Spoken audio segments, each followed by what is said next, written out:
rappers and music producers. It's Curtis King, CurtisKingBeats.com, and we are here with a special guest. I want to give a little time for everybody to kind of make their way into the room, but please understand we are definitely in the presence of a very, very special guest. DECAP, man, thank you for joining us, bro. Yo, thank you for having me, man. Of course. Actually, let me turn my speakers off. I think I'm hearing an echo. Okay, yeah, me too. I just off the live stream. Okay, cool. Okay, no worries. Louis Official, what's going on with you? How you doing? First person to pop in here. We're gonna give a little time for everybody else. Chino Beats, what's up? What up?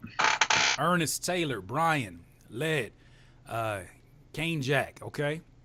Mr. Jane, The One Poseidon, Damn Good Media, Javon McNear, Taylor, Eastside Keys from Vegas, Bench, yes, this is DECAP the GOAT.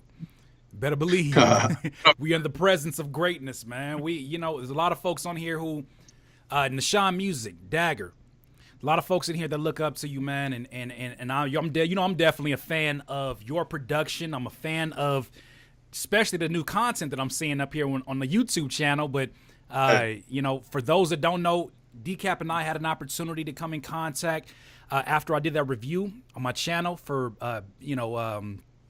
Drums That Knock Volume 6, right? Volume 6, yeah. Volume 6, okay. After that came out, we got to politicking and talking. We finally linked up in the studio in LA. I thought we was getting ready to work on music. We ended up having a crazy conversation that led to some other things that come with the business, man, and it led eventually to this YouTube channel that DECAP has launched, and he is now giving us the opportunity to pick his brain. Obviously, I want you guys to link up to his channel. His channel is in the description. We're gonna talk about that, but I wanna go ahead and run this as sort of like a live podcast situation in which we're gonna have conversations, and we're gonna listen to your questions. Do you guys hear both of us, first of all, before we get started? Because someone just said that they can't hear Curtis. They go DECAP right there. So type in a 2 if you can hear both of us.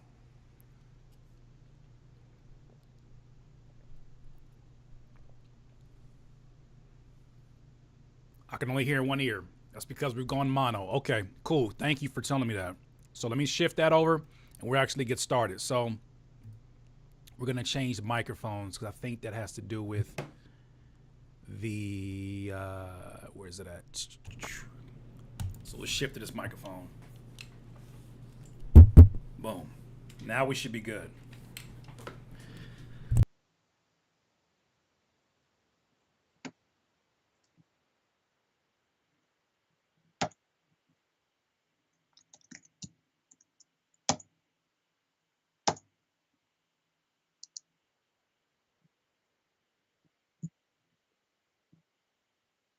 Phone on deck. So, DECAP, man. What up, man? Thanks for having me, dude. Good. I'm glad we finally got to get this happen. You're a busy man. You know what I mean? And you have done a lot. I've had the opportunity to, hold on. Can't hear me now. Oh my goodness. All right, let's check it out. Let's make sure. Sorry about that, guys. We're gonna get this thing squared away. All right.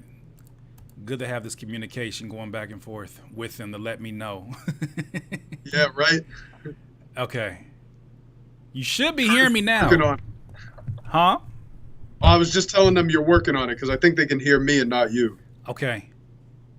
Javon just says, nah, it's good now. Okay, cool. We got a little bit delay. So we got some delay sometimes. All right, no problem. That happens. Anyway, so DECAP, man, I know of your credits. I know of how your drum kits and your production is just spread all across the world. Like literally, this is not an exaggeration to say that. But for starters, for those who don't know who DECAP is, could you tell us a little bit about yourself in terms of what artists you've worked with, I should say, and just a little bit about who DECAP is? Definitely. So my name is DECAP. I'm the founder of the collective Future Knock. Future Knock is made up from artists all around the world, just creating innovative sounds, hard-hitting drums, just, forward-thinking music. I'm also the creator of Drums That Knock. Some of my placements recently have been, I did the record Ultrasound by Joyner Lucas. I did One Lonely Night by Joyner Lucas. Dazed and Confused by Rule. He's a new upcoming pop artist from Australia. He's killing it right now. I did Talib Kweli and Jessica Caremore, Catch Me If You Can. Co-produced State of Grace and Rare Portraits by Talib. So that's a few of the records. And Drums That Knock, I've been lucky enough to get it placed on Jay-Z's Smile off 444, State of Emergency by Logic and 2 Chainz, G-Eazy's new track Power, Slow Hands by Niall Horan, and it's just been getting out there, so I'm so grateful that it's been taken off. Man, and it's amazing when I can. Well, we had a conversation at the studio where you were telling me, yeah, man, that I heard some of my kit being used in a Burger King commercial, and I was like, no, it was a Wendy's commercial, and I was like, nah, I was like, I wonder what commercial it was, because there's a commercial that anybody who asks my wife about one of my favorite commercials that come on because of the beat alone that comes on, I'm listening to it and it doesn't stand out to me that I have used literally some of the same sounds that are in this commercial. And my wife is like, it sounds like a beat that you would make. And I'm like, maybe that's what it is. I don't know. And then you tell me, oh yeah, my sounds were actually used in that commercial.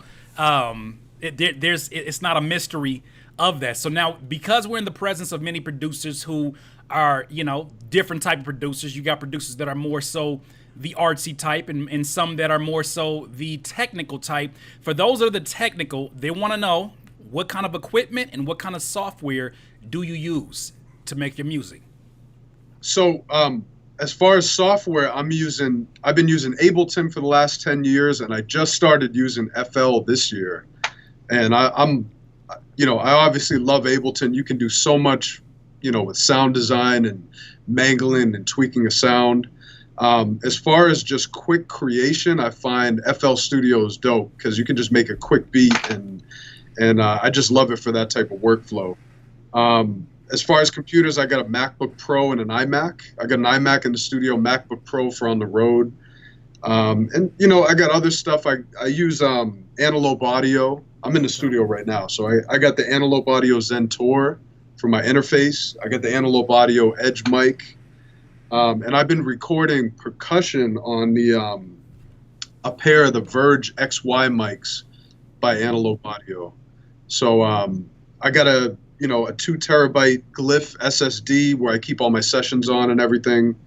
So that's pretty much it for the studio. Super dope. And I got other random gear. I got the MPC X, which I haven't got into yet. I got some drum machines, but mainly I'm in Ableton and FL. Ableton FL. Damn Good Media asks, have you ever messed with Logic Pro? Do you have any thoughts on Logic Pro? Man, I hardly use Logic. I can't say I fully learned it yet. I'll say one thing that I don't like about Logic is you can't run 32-bit audio files. So that's a problem for me. Once they update that, then I'll probably check out Logic. Sweet. Okay, so I think that the majority of people in this room know of your sound. Your sound to me is just larger than life. You do some of the most amazing sound design that I've ever heard. But if you're in the elevator, fake scenario, you're in the elevator and somebody says, "Oh, you're a music producer. I see you got your keyboard in your hand or you got your equipment in your hand." How would you describe your sound before that elevator door opens? If you just gave them a short answer. What would be your answer if they said, what kind of sound is it? What would you say it is? Man, I would say it's a hybrid of all my influences. Hybrid of hip hop mixed with futuristic trap music, EDM, real hard hitting and just like loud but also spiritual at the same time. Got it, man. And we definitely feel the soul within the music that you are making. Thank you, man. Before you became the larger than life name that is DECAP, I'm sure that you have had situations that if people knew about them, they would be in disbelief. Now, I'm hoping we can get a bit of a story from you of what you would consider your worst music producer moment before everything started turning around for you. I don't know if there's anything that stands out, but specifically we would love to hear a story that I'm sure would give somebody inspiration who's probably experiencing their low point right now. I think a lot of producers will be able to relate to this, but starting out and making the decision to do this full time and for this to be, my main thing. A lot comes with that. First of all, I didn't have a job, so production was my job. However, I would make money doing it. So really the hardest part, and it sustained for a long time, was not knowing where my next dollar was going to come. Right. Like, having this passion for the music, wanting to do it, knowing that I was good at it, knowing I had connections, but not being able to monetize it. That was a pain point for me for a long time, doing music. So I would say the most difficult struggle was just not knowing where my next dollar was going to come. Right. And what do you hope that producers can learn from the way that you flipped that situation around for yourself?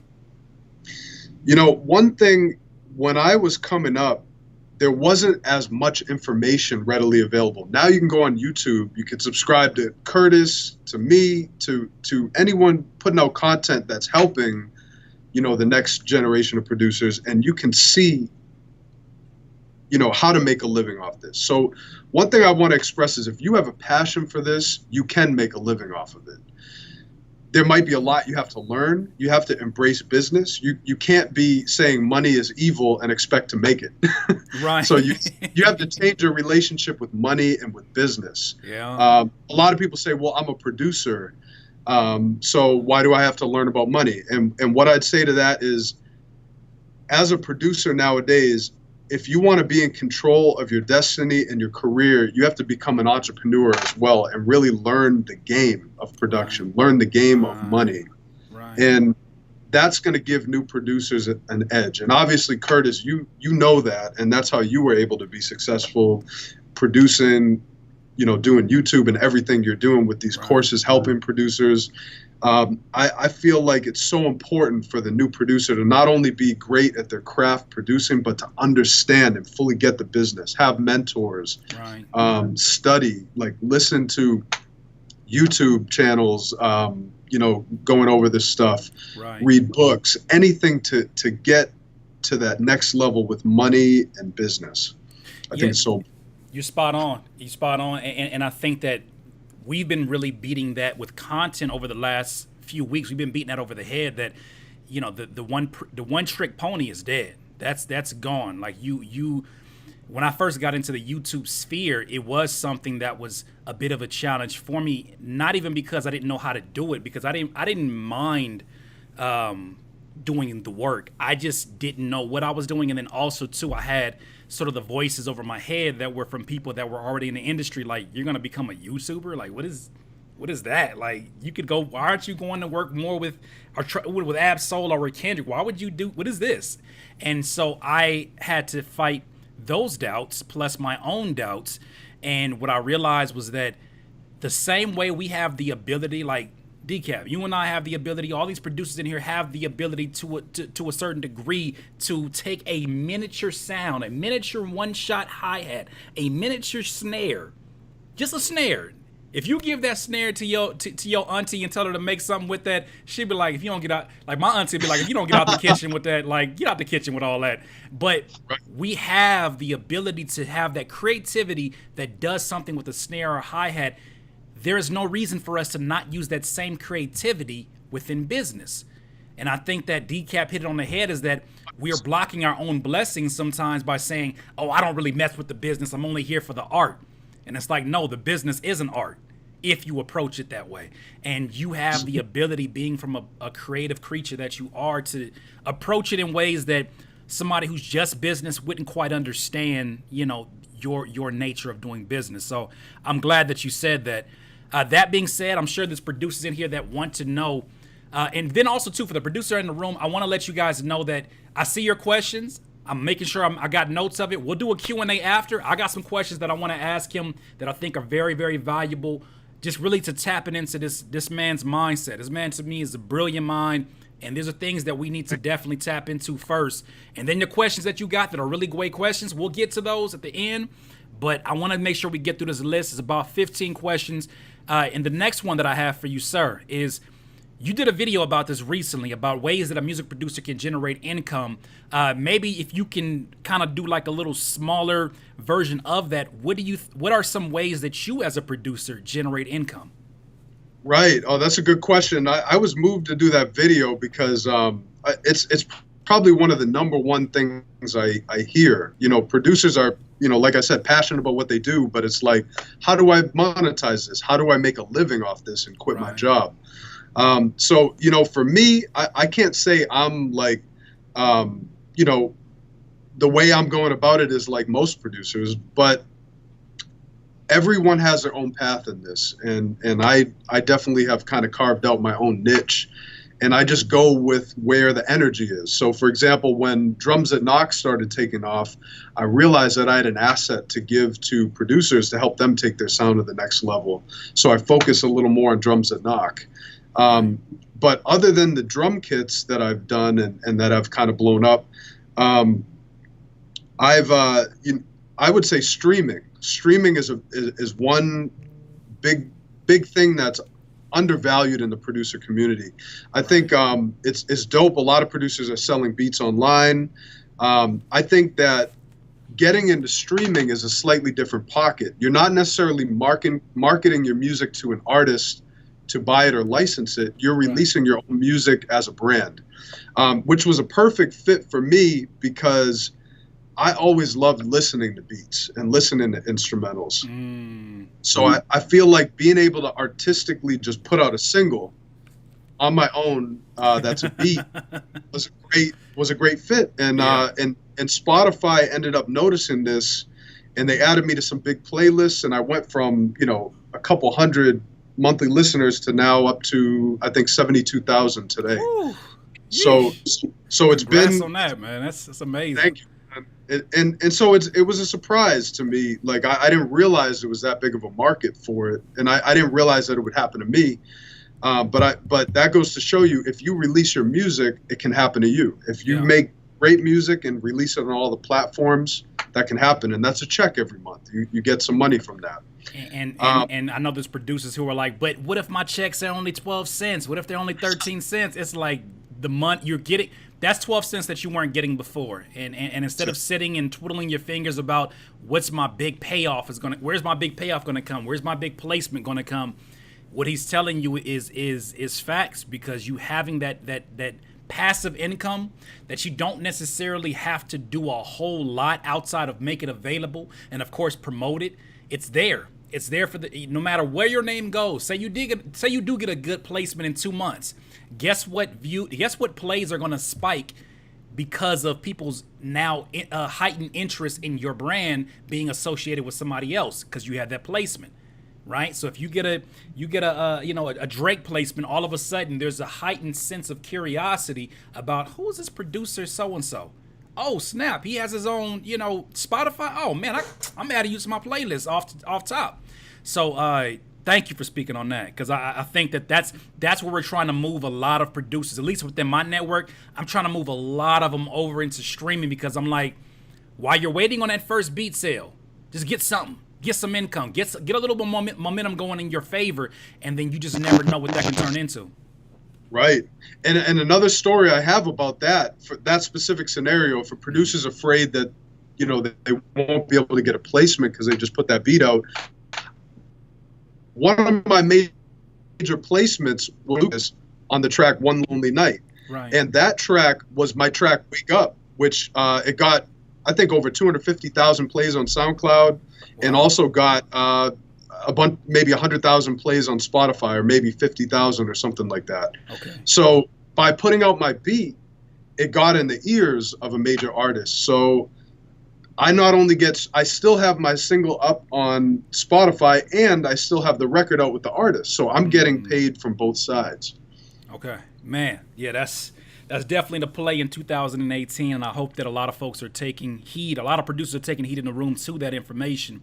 So the next question, as much as we know you have a multitude of strengths as a producer, I think there's a lot of folks in here that would love to hear at least what you view as your weakness as a producer. This is a two-part question, of course, but the first one is, what would you view as your weakness as a producer? Then the next one is going to obviously be, what is your strength? Man, so my weakness, at some points this is a strength, and at some points it's a weakness. Sure. I have, I think it's a strength in some ways. I have an obsession with sound. Like, I love sound. The way that can become a weakness is because sometimes I have such a perfectionistic mindset where I'm like, I want every sound to be perfect. And whatever my idea is of perfect at the time, that sometimes I'll scrap something that's totally fine and perfectly good and just rebuild it for no good reason. And then what eventually happens is a lot of time gets wasted, and then I end up having to go back to that original track that I did and having to scrap all these perfectionistic changes. So I think that's one of my weaknesses. At the same time, I also feel like it's part of my process. I almost need to go through that process of trying a bunch of things. Some of my tracks, I'll spend, some tracks I'll do in an hour and it'll be done. Right. Other tracks, I'll get the idea done in an hour or two, and I'll work on it for a month. And It'll take so many different revisions, so many changes. It's like I just spent 40, 50 hours on this track sometimes at most. That's crazy, man. So you can see how that could be a weakness. Like, if I had a better sense of that would save me a lot of time. So I would say that's my biggest weakness, is it can be, being a perfectionist and taking it a little too far. Some always talk about is analysis paralysis, and sometimes having too many options can almost like be going to a restaurant you never ate food at.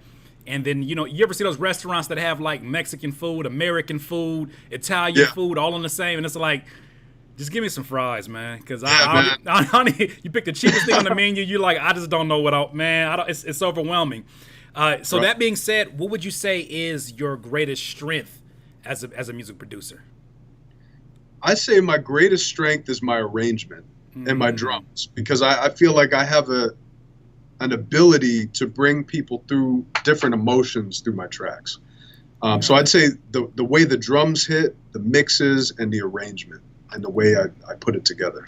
Got it. Okay, so next question is, early on as a music producer, what do you think was the biggest thing holding you back from success? The success that you have today, what was holding you back? Something I realized maybe about 5 years ago that was probably holding me back the most was I thought that there were shortcuts to where I wanted to go. So I think I had this belief that I could shortcut my way beyond where I was and skip steps. And what I realized just in doing this for a lot of years and being in it and just living life, there are no shortcuts. You can't shortcut your way in anything in life. So don't even try to take shortcuts. Do the necessary steps to get you from A to B. That's the biggest thing I learned. Okay. And what do you think is the best advice that you received as a music producer? The best advice I received as a music producer, I would say the best life advice that applied to being a music producer was from my dad. Okay. He told me, just put a stake in the ground. Whatever it is you want to do, just declare it. I think sometimes some people can get caught up in, overthinking their purpose, or, for me, I've always thought a lot about my purpose and really what's this big vision I have. Really, what my dad's advice did for me was just to declare what I want and put a stake in the ground and don't move. Just declare that and move toward and work towards that every day. Right. So put a stake in the ground was the best piece of advice I've got. Man, shout out to Pops, man. Pops with the gems, man. So the best advice most times actually in my life, I could say, comes from folks who have nothing to do with music production at all. They have a understanding of the speed of life. Let me take a quick second and acknowledge some people in the room. I don't want them to think I'm ignoring them. I do want you to understand this is a conversation between DECAP and myself. But shout out to Chris Wells just joining us right now. Chris had me cracking up, man. I think he termed another classic term in the producer community.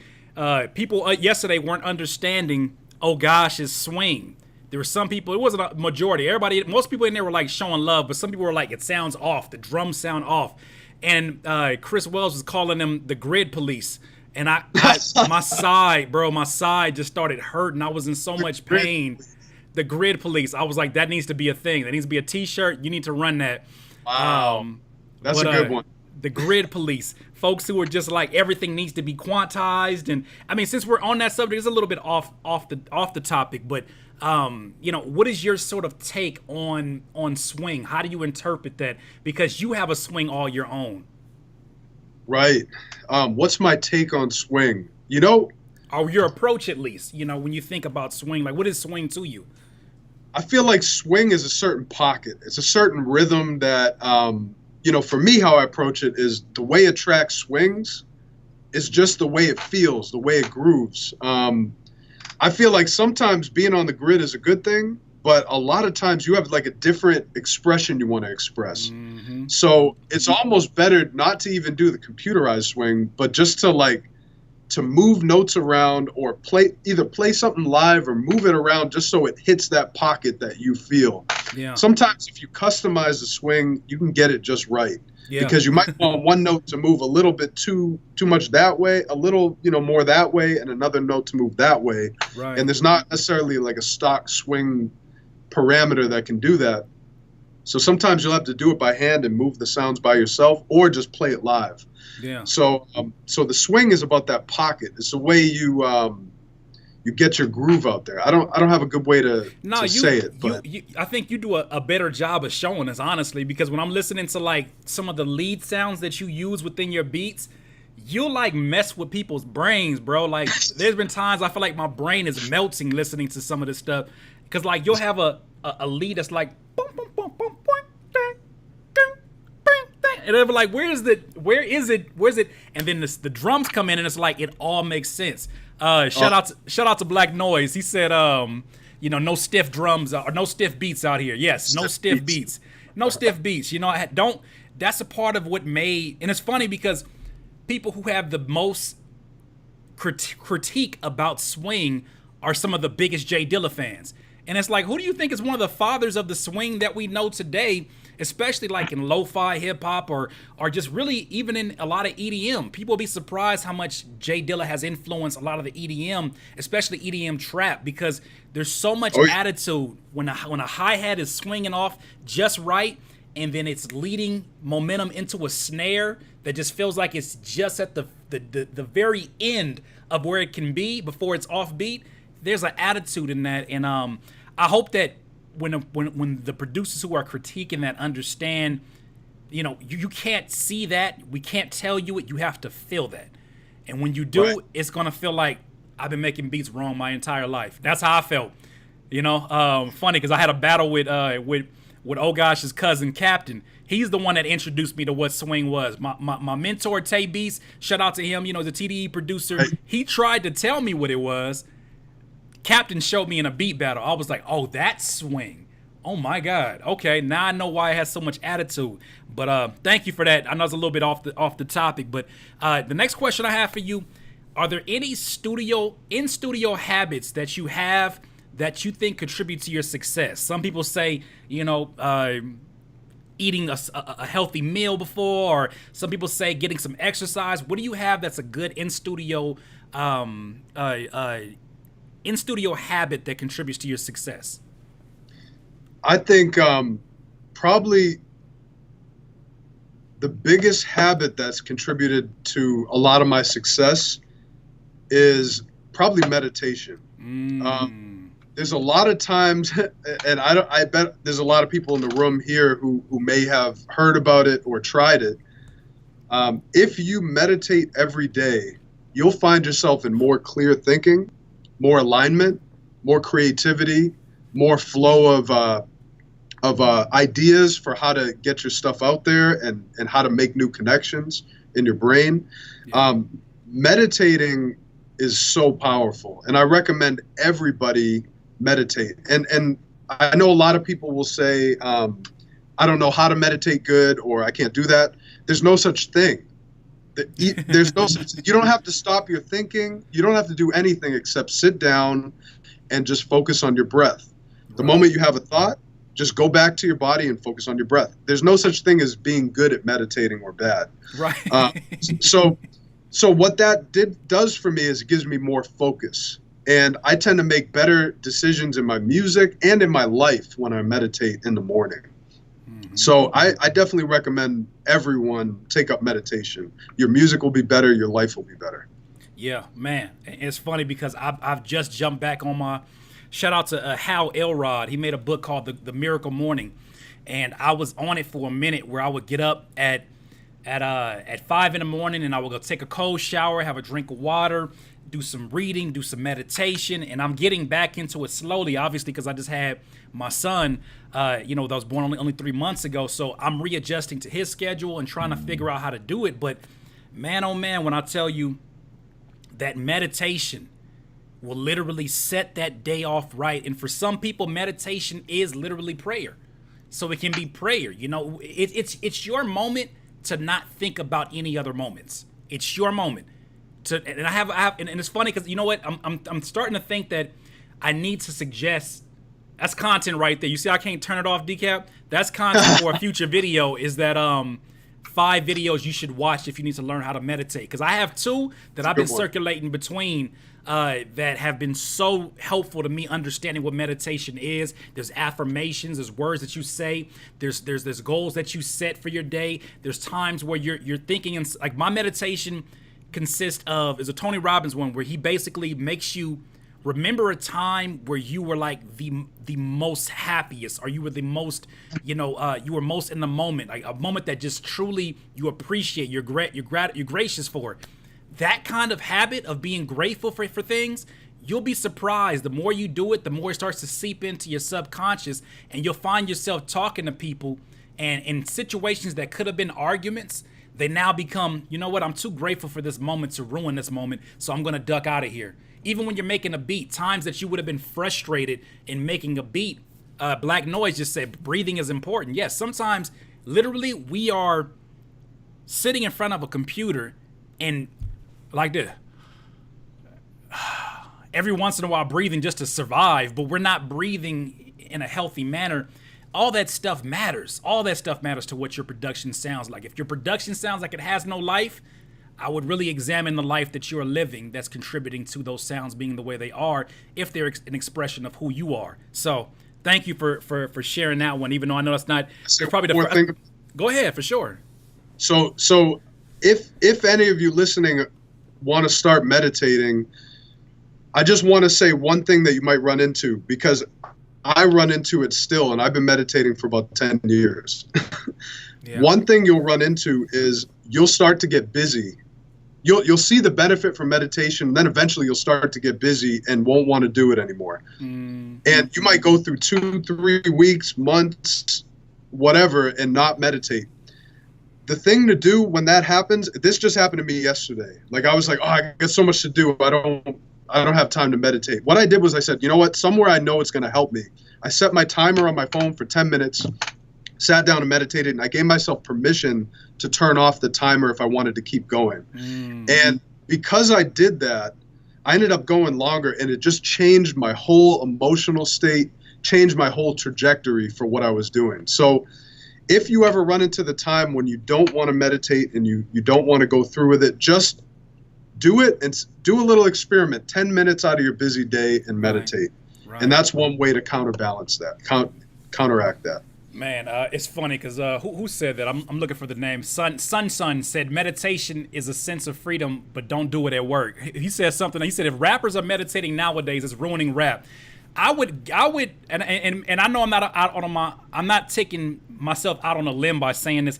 I would argue that the rappers are not meditating enough, and this is why some of the music may sound so low frequency as it is, or so low vibrating, because they're using and this is not for all rappers, but I know a lot of rappers are using things that change their body chemically that put them in a zone, but the music becomes sort of their own meditation, but it's not a healthy.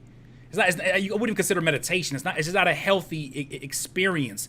It's almost like exposing a wound, but never actually putting the peroxide to cleanse that wound. You open it up, you open that bandit up, and it's just like, all right, the world has to expose to it. They go do live shows and they talk about it over and over and over and over again. They go on tour and they never actually heal it. I think that's what a lot of the experiences that we're having. Meditation is a healing experience if you take it on to be that. And that's what I needed. That's what I needed at the time that I started doing it. I needed to, heal some doubt, heal some anxiety, heal things inside of me that being busy all the time does not heal. Being busy all the time creates more anxiety, but we could do a whole nother video about that. I got a few other questions that I want to get to, and I definitely want to get to some of these Q&As from the folks in the room. And thank you for everybody that contributed. Frank even said, breathe from the stomach, not the chest. I love that. That's definitely needed.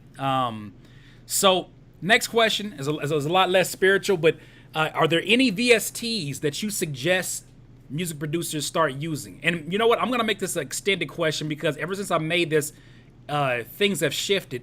Are there any VSTs or websites that kind of work as VSTs almost, sound kits, sound packs, or whatnot, that you suggest for music producers? So I did a video recently about getting into sound design for beginners, and one thing, just kind of piggybacking off of that, I feel like almost we should start not moving away from VSTs, but start embracing what we have in our DAW. So if you use FL Studio or Ableton, get more creative with what's stock in your program. For one, that'll force you to be more creative and use what you have and really learn it. Right. And not jump to what everyone else is using. It'll give you a unique sound, and it'll give you an ability to just start to develop with what you have. Yeah. I feel like doing that is a really good practice, and still to this day, I'm not using that many VSTs. I'm recording sounds live and tweaking them and pitching them, right. Using different effects. And there are some good VSTs out there. Omnisphere is amazing, but the stock plugin in FL, Harmor, is also amazing. You can take. You're the reason I bought that. You know that, right? I bought that. I bought that for 117. I bought that one extension of FL. I bought that because of you. Man, that's dope. It's a great plugin. You can, like I showed you that day we were in the studio, like you can take a sound you record on your studio mic and turn it into a whole synth. Because when you, like in Harmor, for example, when you take a sound that you recorded, Harmor actually doesn't sample it. When you drag it in, it actually resynthesizes it. So now you can go in and tweak all the parameters as if that sound is a synth, because Harmor is actually taking it and turning it into zeros and ones, like making it a synth. Man. So it's incredible what you can do. So I think it's cool to mess with Omnisphere and cool to mess with other producers' kits. I always recommend trying other sounds if it can make you creative. But definitely learn how to tweak what you have. If you have another producer's kit, try taking one of those sounds and tweaking it in something like Harmor and see what you can do with it. So I'm an advocate for, using your stock plugins and getting a lot of mileage out of that. The other benefit is you save CPU. Sure, so you don't have to upgrade to, 1,000,000 gigahertz or 1,000,000 gigahertz of RAM. Because you want to have 19,000 serums open, Yeah. Shout out to Chris Wells who just said something about serum. He was like, "But serum though, serum's tight. Serum is powerful, man. But it absolutely does eat up RAM. The more you start to really maximize upon what you have. But I want to thank you because you're the reason why I've been tapping into those plugins, realizing because you have an effect on Leotis, who comes and shows me like this is my new master plug, this is my new master presettings that I was kind of learning from DECAP, and he'll because I'll share stuff with him, and it's having a trickle effect that I'm sure that people are going to appreciate because they're like, you know what, I don't have any more excuses, just use what I have and understand, because I think a lot of producers buy stuff because of they see somebody else do something crazy with it. but they still don't understand, like, you know, the ADSR, you know, knobs, and how those are literally on all these different, you know, VSTIs or whatnot. It's having an understanding of what you're actually manipulating is going to change everything, and gotta say that. But next question I have for you is, what books, movies, or documentaries would you suggest that producers consume?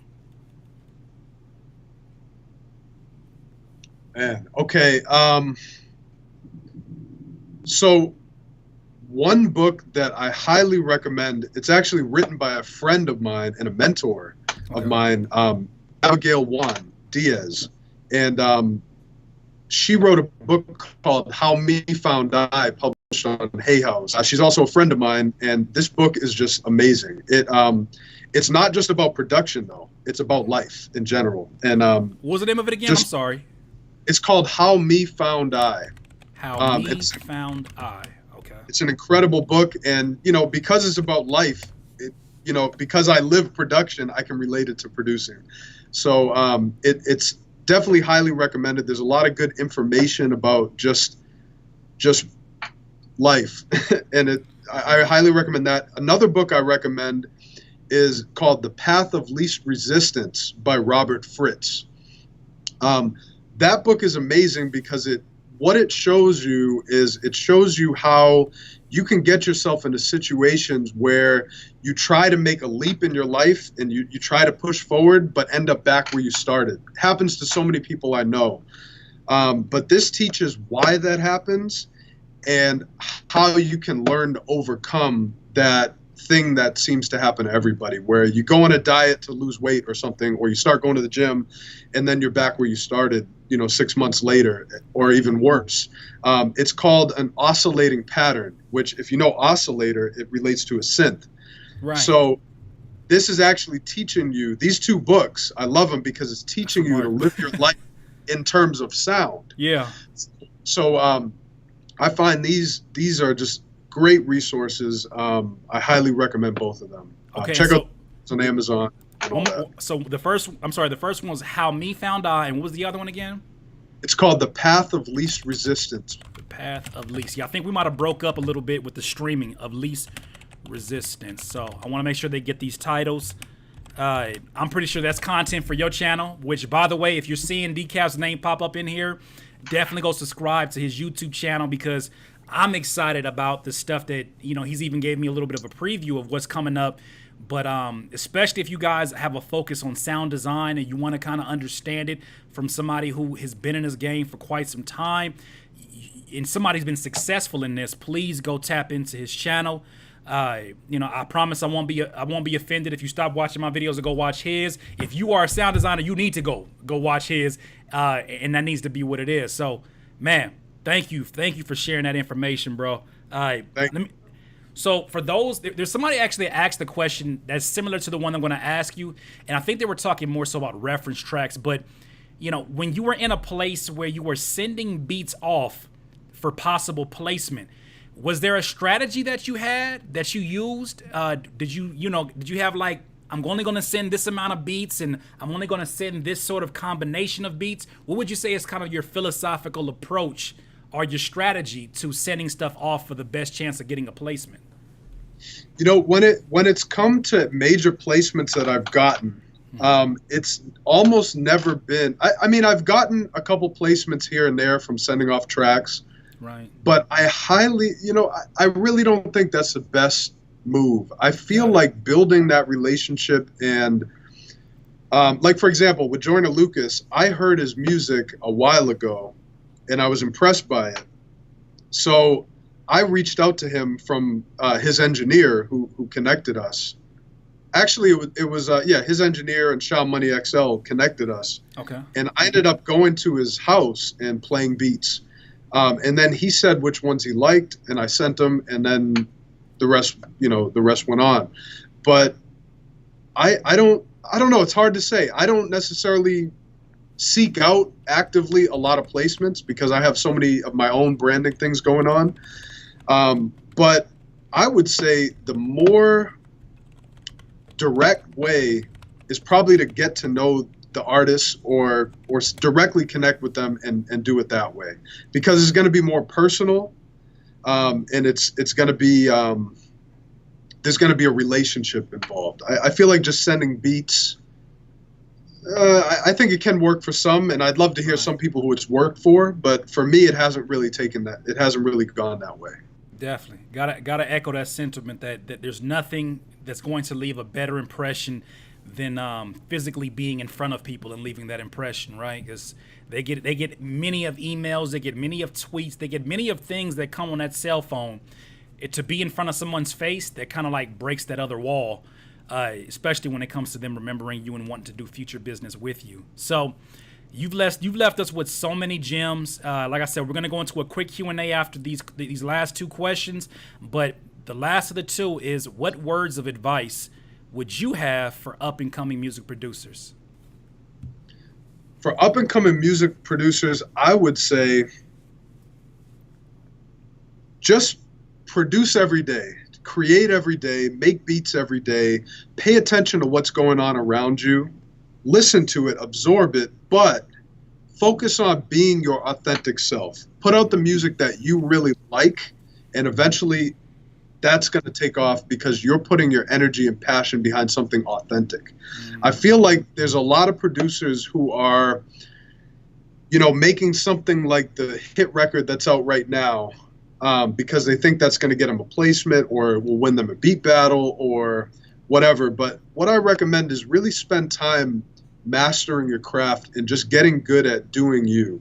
If you might do something completely out of the ordinary that just feels great to you, and people might not respond, or they might. Eventually, you're going to start crafting your own unique sound, and that's going to make you stand out even more in a time when it's so competitive and so saturated. One of the best things you can do is, pay attention and be authentic. Okay.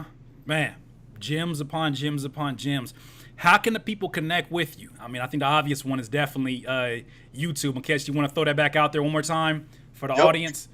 Subscribe to my YouTube at DECAP Music, youtube.com/DECAP Music. And all the other platforms. Instagram, follow me on Instagram, Instagram at DECAP Music. Twitter.com/DECAP Music, Facebook DECAP Music. So everything DECAP Music, and you can follow me on SoundCloud DECAP Music, and Spotify. Just search DECAP, and you can follow me on there. Man, Drew already took you up on all those offers. He's followed you on everything. So shout out to him.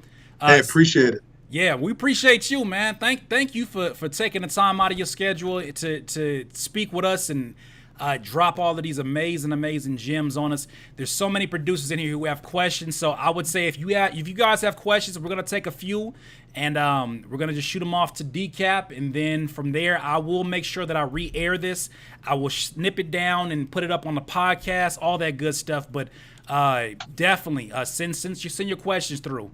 I think one of them came from Marquee Sound. I think is a good place to start. He says, Marquee Sound, I'm sorry. He says, what keeps you motivated on a daily basis?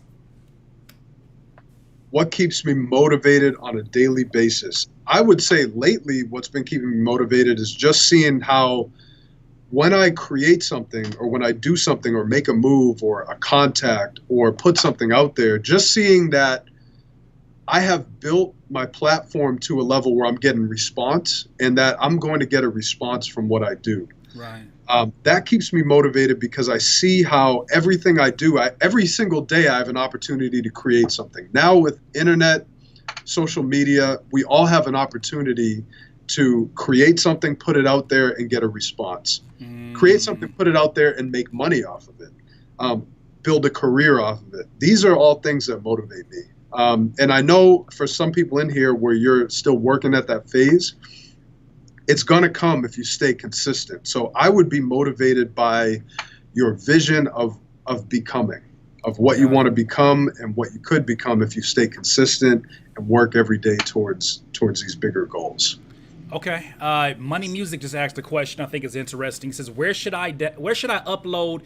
I'm assuming his beats or his music first. YouTube, Spotify, or BeatStars, which is a beat selling instant store.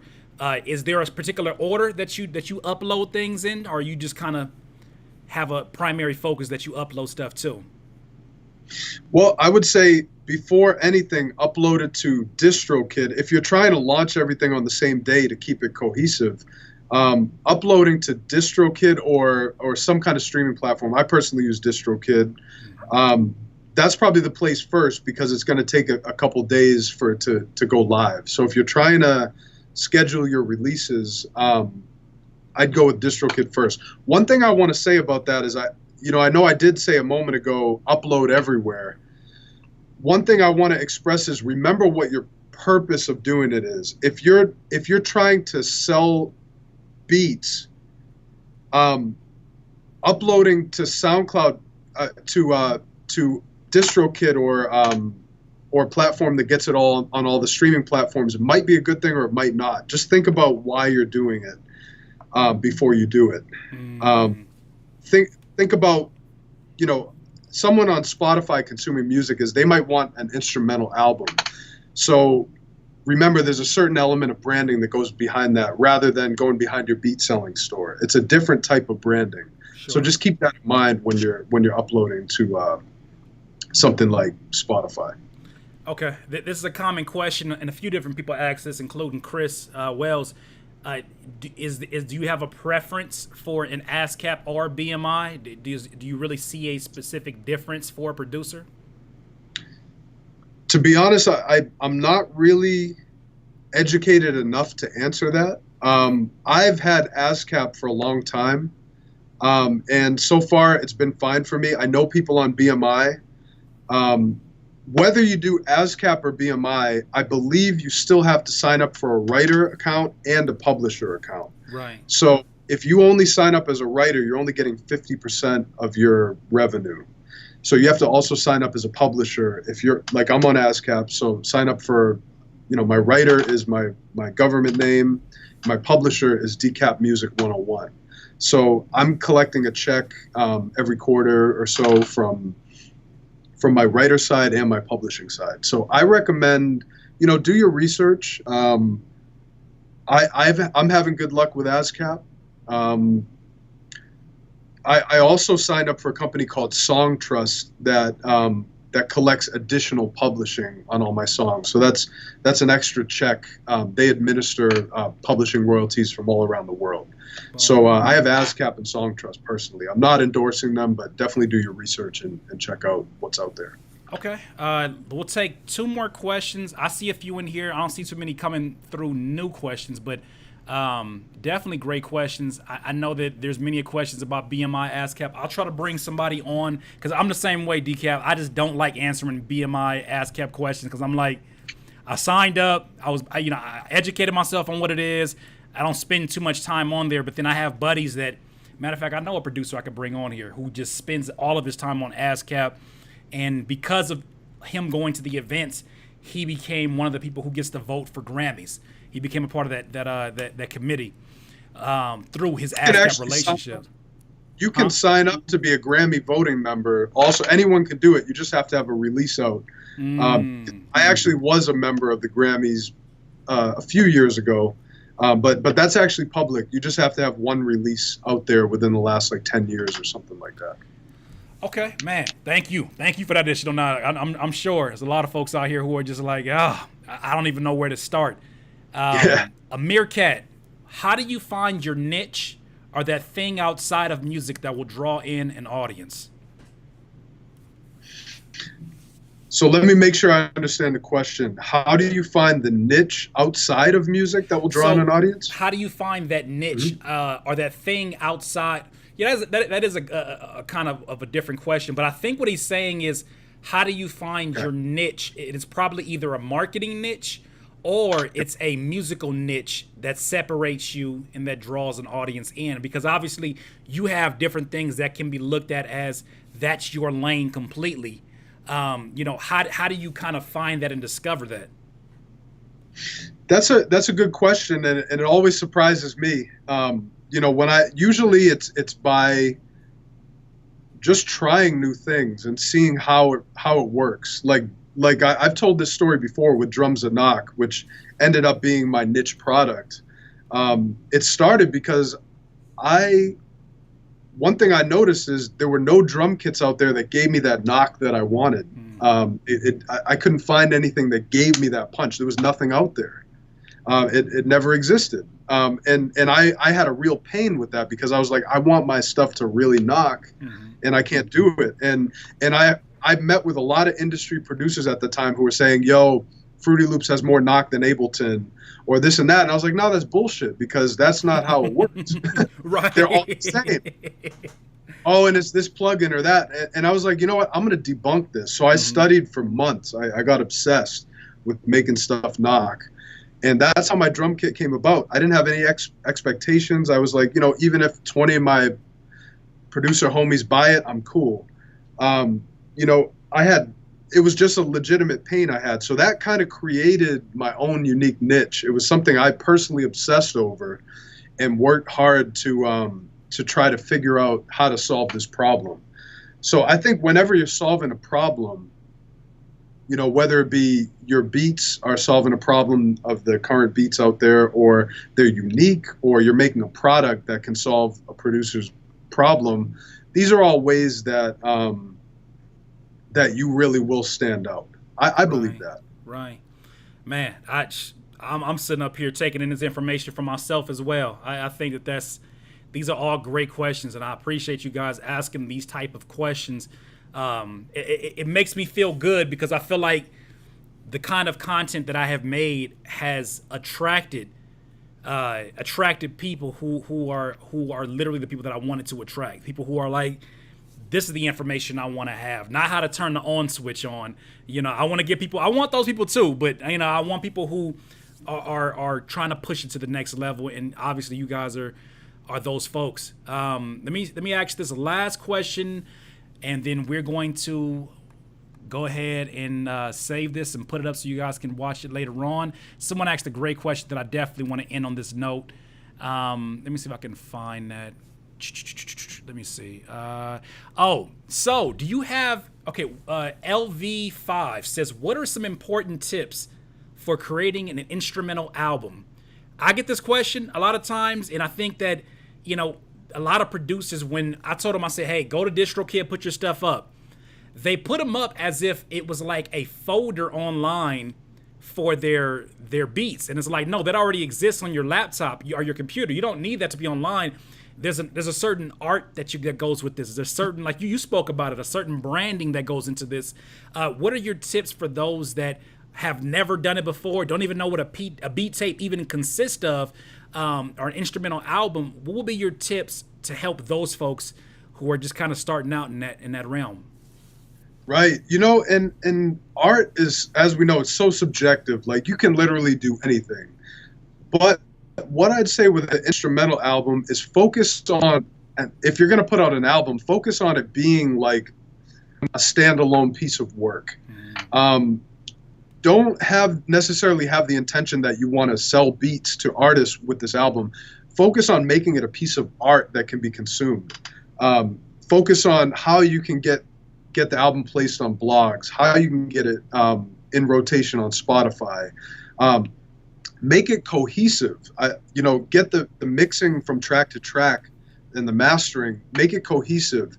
Make the blend of tracks make sense from one to the next. One technique I did for my first solo instrumental album, Omni Love, which is on Spotify, I made every track kind of cohesively blend into the next, so it's a whole listening experience. For me, growing up on, listening to Dr. Dre, I've always loved albums that can tell a story. So I wanted my instrumental album to communicate a story.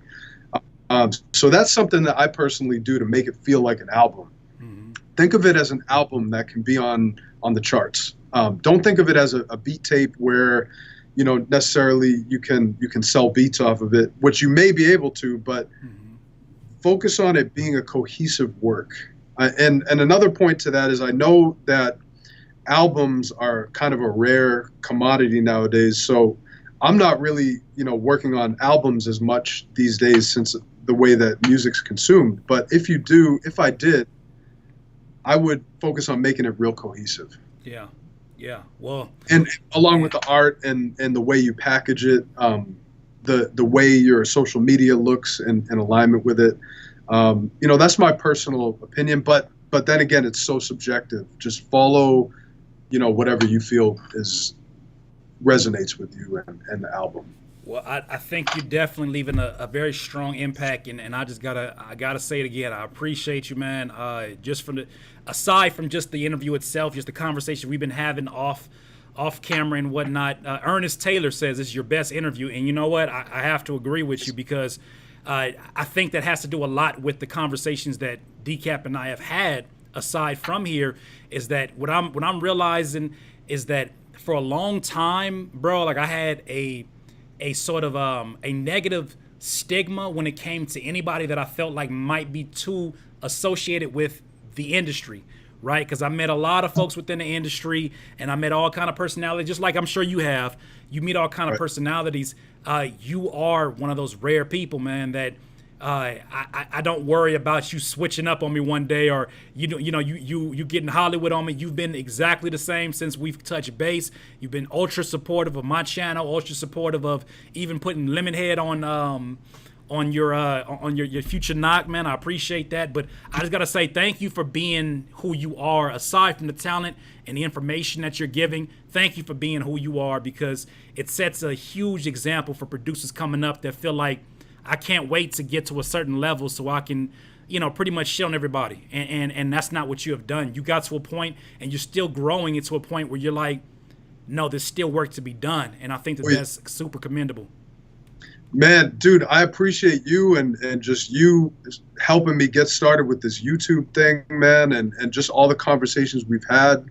Man, it's a breath of fresh air having someone like you in this game really caring about producers and helping them get to the next level. And I think we're truly in an amazing time where, the days of needing to be, a certain competitive industry producer and all that stuff, that's kind of falling to the back. I feel like it's a time of personal brand and building something that we're proud of individually, putting out the content we care about. And I really appreciate what you're doing for the community, and thank you so much for having me, man. And absolutely.